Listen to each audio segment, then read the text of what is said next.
Greg, on vous surnomme le chasseur de tornades, mais ce n'est pas ce que vous vouliez faire à l'origine dans la vie. Du moins, c'est de cette façon dont vous racontez votre histoire. Parlez-moi de ce que vous vouliez devenir au départ et dites-moi pourquoi cela n'a pas fonctionné. Quand j'ai déménagé en Saskatchewan, je rêvais, comme tous les enfants canadiens sans doute, de faire mon chemin vers la Ligue nationale de hockey. Mon parcours a toutefois été un peu différent. Je voulais faire le métier d'arbitre. Après un certain temps en Saskatchewan, j'ai compris que mon rêve n'allait pas se réaliser. Je me suis donc lancé dans la photographie, la publicité et les communications. L'entreprise que j'ai créée a pris de l'expansion au fil du temps. À un moment donné, j'ai pris conscience que je voulais également faire autre chose. Parlez-moi de persévérance. Winston Churchill a dit un jour qu'il ne faut jamais baisser les bras, sauf si votre bon sens vous dit de le faire. Comment avez-vous compris qu'il ne fallait pas baisser les bras? Dans votre cas, quand avez-vous réalisé que vous deviez prendre un virage? Que représente la persévérance pour vous? Lorsque l'on pense à franchir des obstacles, je crois qu'on y pense de façon trop linéaire. On pense « un obstacle se dresse sur mon chemin et je dois continuer à avancer et le surmonter ». Beaucoup de gens oublient qu'ils peuvent contourner un obstacle.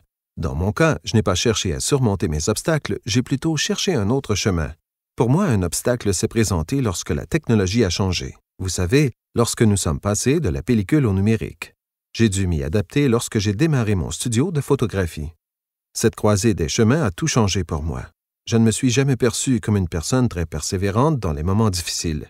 Je parle du nouveau livre d'Amanda Lang pendant ma présentation. Il y a un chapitre dans ce livre qui dit « Trouver ce que personne d'autre ne fait ». Pour moi, ça a été le secret de mon succès.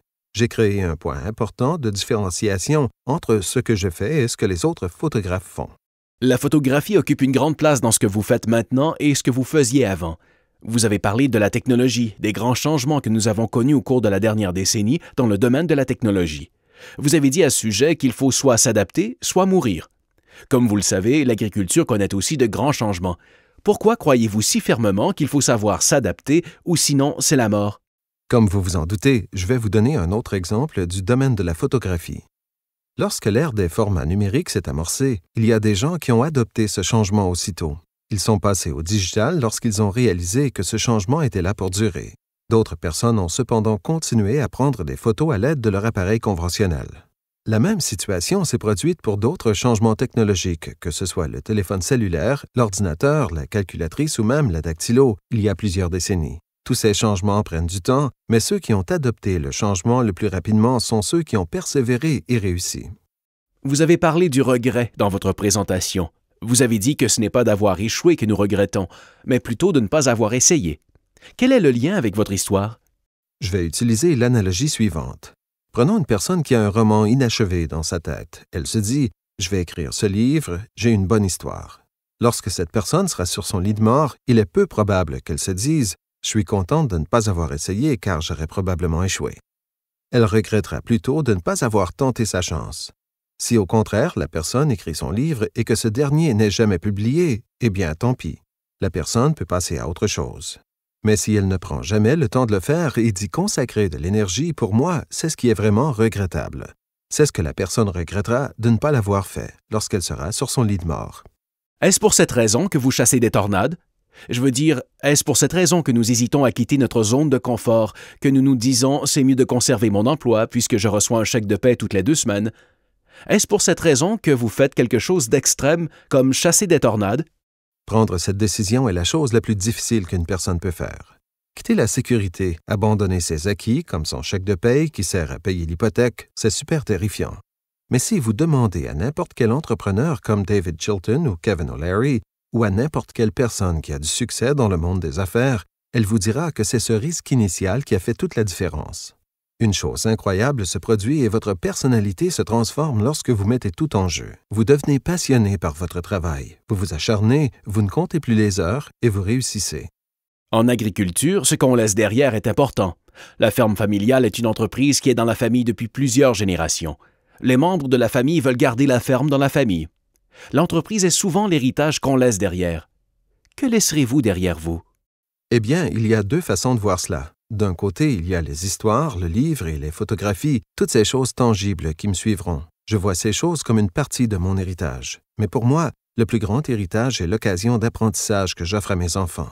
Je ne fais pas que leur dire qu'ils peuvent devenir tout ce qu'ils rêvent d'être, qu'ils réussiront peu importe ce qu'ils feront, ou qu'ils peuvent voyager et explorer le monde. Ils me voient plutôt incarner ces mots. Je crois que grâce à cet héritage, il est plus probable qu'ils vivent leur vie de cette façon. Je considère cela comme un grand accomplissement. Parlez-moi de la chasse aux tornades. Quelle histoire préférez-vous raconter? Ah, mon histoire de tornade favorite. Il y en a quelques-unes, mais la pire histoire que j'aime raconter est celle d'El Reno, en Oklahoma. C'était la tornade la plus puissante jamais enregistrée sur Terre et nous en faisions partie. C'était super épeurant, super terrifiant. Nous avons vu un camion de ferme de 2 tonnes s'envoler littéralement dans les airs et s'effondrer dans le fossé dans lequel nous étions. Nous avons dû faire rapidement un virage pour éviter le camion. Quand j'y pense, j'en ai des frissons.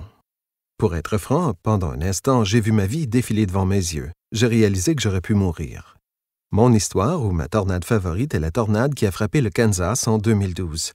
Nous avions suivi une grosse tornade de catégorie F4 qui est l'une des catégories de tornades les plus dévastatrices. Nous l'avons suivie pendant 150 000. La tornade est demeurée sur la Terre pendant 3 heures et a épargné toutes les villes desquelles elle s'est approchée. C'était incroyable. Wow! Donc, tout ce que nous savons des tornades, nous l'avons appris en regardant les films d'Hollywood, vous savez, comme le film Twister. Alors, est-ce vraiment comme ça que ça se passe? Ah oui, les gens me demandent tout le temps si c'est comme dans le film Twister. Et ce l'est? Ça ressemble à ça 2% du temps. Nous parlons à la radio, nous appelons les gens qui se trouvent dans le camion derrière nous, nous devons faire un virage, nous suivons la tornade, et puis boum, un camion de ferme s'envole dans les airs, un bâtiment s'effondre. Mais les films de Hollywood ne montrent pas ce qui se passe 98% du temps, c'est-à-dire lorsque nous conduisons pendant des milles et des milles sur les autoroutes inter-États pour nous rendre à l'endroit de la tornade.